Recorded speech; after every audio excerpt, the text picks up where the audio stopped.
The movie begins by introducing a newly married couple, Jim and Linda. They appear to be deeply in love with one another. Jim surprises his wife with a new home, which she absolutely loves, and promises to give her the best life she deserves. Fast forward to many years later, and we see that the couple now has 2 daughters, Megan and Bridget.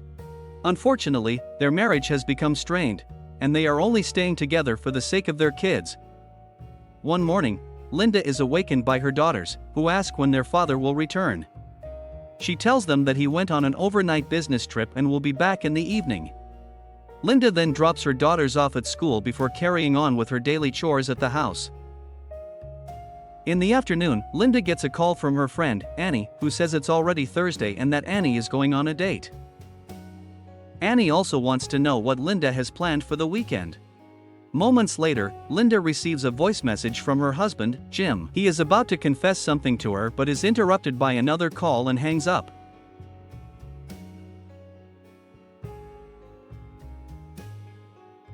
Concerned, she tries calling him back, but there's no answer. After a while, she is visited by the local sheriff, Riley, who gives her the devastating news of her husband's death. Apparently, his car collided with a truck, resulting in an explosion. Hearing this, Linda is in disbelief, and the sheriff shockingly reveals that Jim actually died yesterday. She mentions that she just heard his voice message. The accident was so brutal that even the truck driver couldn't make it, and the sheriff apologizes to her for not reaching her sooner. After he departs, a devastated Linda takes some time to process the information. A part of her knows that her husband has passed away, but the other part thinks he is still alive. Regardless, she goes to pick up her daughters and tearfully informs them of their father's death. That evening, Linda's mother arrives at the house to comfort her. After putting the kids to bed, she says that they have to start looking into funeral arrangements and insurance claims, but Linda says that she's not ready for that yet. Once her mom departs, Linda falls asleep on the couch, crying and holding onto her wedding picture. She remembers how happy they were that day. The next morning, something very strange happens. She wakes up in her bed, wearing different clothes. As she walks downstairs, she notices Jim's briefcase and hears live commentary on TV. She slowly approaches it. But, to her surprise, she finds Jim alive and well, eating breakfast while watching a game on TV. Seeing her in distress, Jim asks if everything is fine, to which she says, yes. This utterly shocks Linda, and she struggles to comprehend what is happening. Jim then leaves for the office as he gets late for his Monday morning meeting, and she begins to wonder if Jim's death was just a terrible dream. Following this, Linda drives her daughters to school. As soon as she returns home, she anxiously checks the answering machine. To her relief, she finds no new messages, which further bolsters her theory that she had a bad nightmare.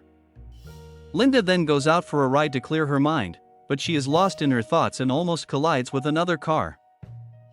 At that moment, she is stopped by police, and Sheriff Riley shows up, but he doesn't even bring up their previous conversation and advises her to be careful. In the next scene, Linda returns home and begins her daily chores. As she is drying clothes in the backyard, she steps on a toy, which causes her to fall. In the process, she accidentally touches a dead bird, which causes her hand to be stained with blood. Linda freaks out at the sight and immediately goes inside to wash her hands. She then wears a pair of gloves and disposes of the bird in the bin. That night, they all have dinner together, and later on, while Jim is asleep, Linda watches him intently, trying to make sense of the situation. The next morning, she wakes up to find him gone once again.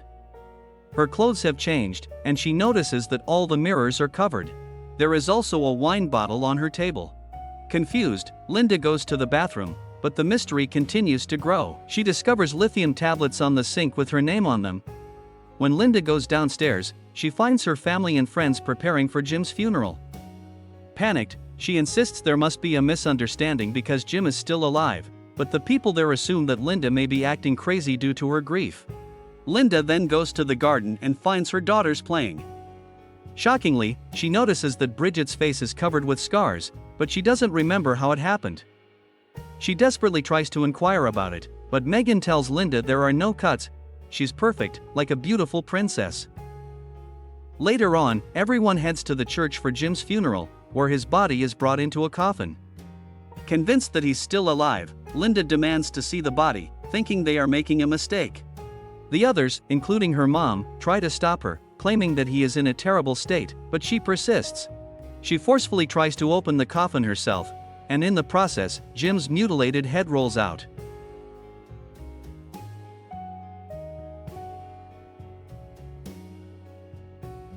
In the next scene, everyone gathers around Jim's grave and begins to pray. While they're at it, Linda notices a mysterious woman watching from a distance. So, she approaches her and asks who she is and how she knows her husband. The woman claims they just met yesterday and talked, but Linda doesn't recall this encounter. She presses her for more information, but the woman just apologizes to her and drives away. Later, at home, Linda checks the lithium bottle and discovers it was prescribed by someone named Dr. Roth. This confuses her because she doesn't know anyone by that name. When she looks up his phone number in the phone book, the page is torn out. Just then, she notices the trash can, where she finds the missing page. Using the number, she immediately tries to contact Dr. Roth, but her call goes to voicemail. That evening, while Linda is with her daughters, an unknown man arrives at the house, accompanied by Sheriff Riley. He introduces himself as Dr. Roth and asks if Linda remembers him. However, she says that she doesn't. The two men are here under the suspicion that she intentionally hurt Bridget. Linda is unable to recall how her daughter got those scars, but she swears that she would never hurt her. Despite her protests, a group of nurses grabs her and forcefully takes her to the hospital. Afterward, at the hospital, Linda overhears a conversation where Sheriff Riley informs Dr. Roth that Jim died on Wednesday, though they only informed Linda on Thursday. This confuses Dr. Roth as he recalls Linda visiting his office on Tuesday. She was worried that her husband was going to die. With this information, the two suspect that she might be involved in her husband's death. Therefore, they forcefully inject her with a sedative and put her to sleep.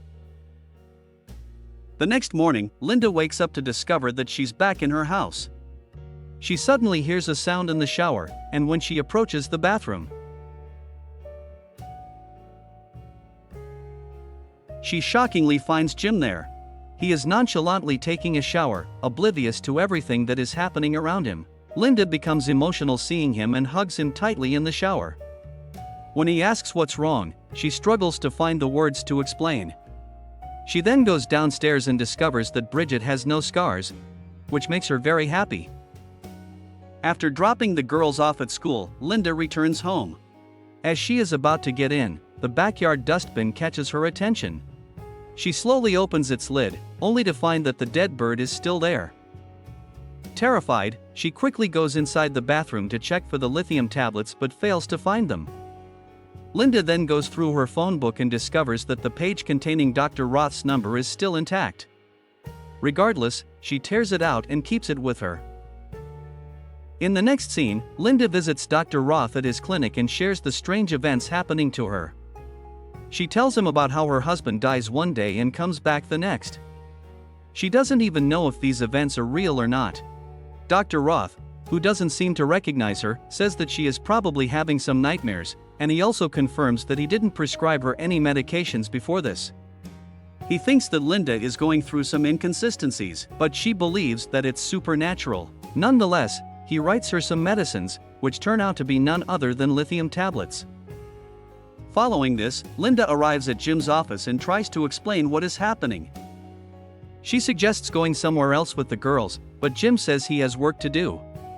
Their conversation is interrupted by Claire, the same woman Linda met at the funeral. She turns out to be Jim's assistant. After a short introduction, the two leave for an important meeting. Linda observes their interaction and chemistry, which makes her very sad. Upon returning home, Linda tries to take the lithium pills but changes her mind and discards the bottle into the sink. Later, when it starts raining, she asks her daughters to fetch the clothes that are hanging outside. In her haste, Bridget runs without paying attention and collides with a glass window, which injures her.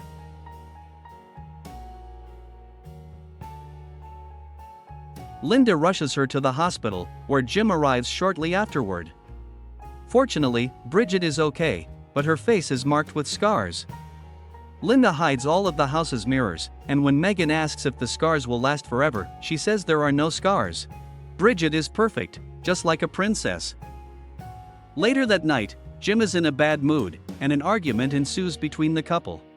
He believes that she's not in a good mental state and can't take care of their kids, so he has invited her mom to take care of the house. Later, a frustrated Linda discovers the torn paper with Dr. Roth's number in her pocket, and she impulsively throws it in the trash can.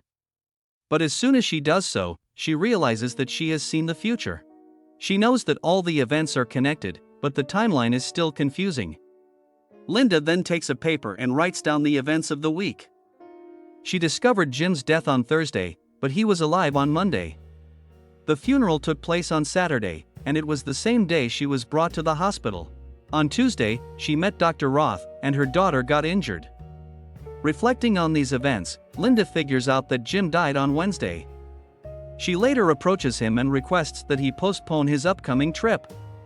However, he vehemently refuses, saying he has waited for this day for too long and it'll be good for all of them. In the end, Linda asks him a favor. When it's Wednesday, he has to wake her up before leaving. The husband finds it strange but agrees. The next morning, Linda wakes up on the couch, clutching her wedding picture. She is startled to find her mom there and realizes it's Friday, which means Jim is already dead. She takes out that paper and comes across the name Claire. She remembers meeting her at Jim's office and the funeral. After this, she heads to Claire's house and says they need to talk about her husband. During their conversation, Claire finally confesses that she was having an affair with Jim, which devastates Linda. Following this, Linda goes to the bank locker and finds insurance papers. She then meets with the insurance agent, who reveals that their mortgage and children's education have been taken care of. The annuity left by Jim will be more than enough to sustain their livelihood. The agent also reveals that Jim met him on Wednesday morning before his trip and was very anxious. He said he wanted to take care of the family no matter what happened and tripled his death benefits. Upon learning all this, Linda realizes that Jim actually loved the family. When Linda gets home, her mom asks about the funeral arrangements, but she calmly assures her that everything is taken care of and the funeral is set for the next day. Her mom is surprised by her calm demeanor and that she can handle everything this soon. Later that night, as she drinks wine in her bedroom, her mother comes to check on her. Linda asks her if allowing Jim to die is the same as killing him, and her confused mother replies that Jim is already gone, and there's no changing that now. The following morning, Linda awakens in different clothes, alongside Jim, and realizes that it's Sunday. She suggests that he spend some time with their daughters, to which he agrees. After Jim leaves with the children, Linda heads to the church and confides in a priest about the weird experiences she's going through. The priest then tells stories of similar cases in which people had premonitions, but all ended up being fatal and unable to change their fate. He warns people who have lost faith that they are vulnerable to having their lives taken over by some forces. It could be a miracle, but Linda doesn't feel that way. He tells her that she needs to have faith and fight for what is important in her life, but she doesn't know what to fight for. Following this, she drives to mile marker 220, Jim's accident site, to see what might have happened. As she looks around the surroundings, she becomes lost in her thoughts. She begins to envision all the events that have been unfolding as of late. Later that night, Linda watches Jim playing with their kids. All of a sudden, she asks if he loves them. Jim is startled by the question, but he says that he loves them more than anything. In turn, the kids then ask if he loves Mom. Jim pauses for a while and says he does.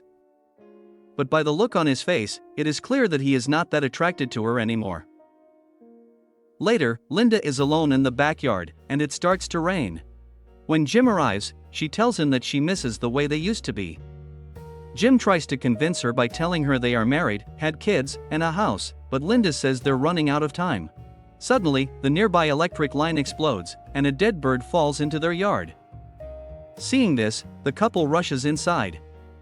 Linda then apologizes to Jim, and the couple ends up getting intimate. Later, as they lay together, Jim senses something on Linda's mind and asks what's wrong. She says she saw him die in a dream, but he assures her that it's just a dream and everything's gonna be fine. The following morning, Linda wakes up and realizes that it's Wednesday, the day Jim is supposed to die. She looks for him everywhere and discovers a note saying that he will drop the kids off before leaving for his trip. Linda quickly gets into her car and sets out to find him. Meanwhile, we see Jim meeting with the insurance agent, where he triples his death benefits. He does this because Linda's statement from last night has made him a bit anxious. Later, as Jim gets in his car, he receives a call from Claire, who awaits him in a hotel room. However, he feels guilty and finally tells Claire that he can't be with her. After that, he calls his home landline, but when no one answers, he leaves a voicemail, saying he really loves Linda and the kids, which Linda heard at the beginning of the movie. Just then, he is interrupted when he receives a call from Linda's mobile, who tells him that she is aware of his affair. The husband tells her he wants to make things better between them, whatever it takes, and Linda is nearly in tears of joy to hear this. Linda informs Jim that she's right behind him, and he pulls over. But then, she gets scared when she realizes they're at the accident scene, so she urges him to turn around. While he is turning, he nearly gets hit by a car, and his car gets stalled in the middle of the road. But they relax as everything is fine. Just as Linda breathes a sigh of relief, she notices a truck approaching Jim at high speed. She then runs up to him and asks him to get out of the car. He notices the truck and tries to unlock the car, but the door becomes jammed. And unfortunately, within seconds, both vehicles explode, and Linda has a breakdown as she realizes that her husband's death is inevitable. She was, in fact, the main reason behind it. The scene then shifts to several months later, as we see Linda being awakened by her daughters. They tell her that the moving truck has arrived, and it turns out that they're leaving the house. Before the film ends, Linda recalls the priest's advice to fight for what matters most. The movie concludes as she gets out of her bed, revealing that she is now pregnant. Thus, we reach the end of this film. Thanks for watching. You can like this video to support us. Don't forget to subscribe for more content. See you in the next video. Goodbye.